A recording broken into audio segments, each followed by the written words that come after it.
Nasuta sa gihimong investigasyon sa Bureau of Fisheries and Aquatic Resources 7 nga natural mortality ang nahitabong fish kill sa Barangay Tinggo, Olango Island, Lapu-Lapu City. Matud ni Johan Tejada, Senior Fishing Regulation Officer sa BFAR 7, nga base sa ilang gihimong fish examination. Wa sila'y nakit ang timailhan nga dinamita ang namatyan sa mga isdang tamban sa Barangay Tinggo. Nahinabi usab nila ang pipila sa mga mananagat didto kinsa mikumpirmar nga nahitabo na usab kini sa miaging tuig sa susama gihapong buwan. Apan mas dagko-dagko ang mga isda nga namatay ni atong miaging tuig. Nabantayan hinuon karon sa taga BFAR 7 nga hilabihan kadagko sa bawd sa Olango Island. Busa posibleng na-stress ang mga gagmayng isda. Gagmay man kaayo. Juvenile pamanggid ang naa dito karon.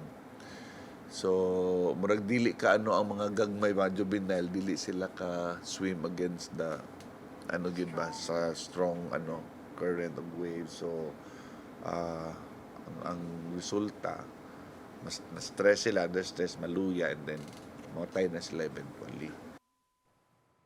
Hinuon sa sunod semana pa mogawas ang resulta sa gihimo nilang water analysis aron masuta kung may chemical ba nga nabubo sa dapit nga makadaot sa kalidad sa tubig ug sa mga kanunon sa mga isda sa kadagatan sa Barangay Tinggo.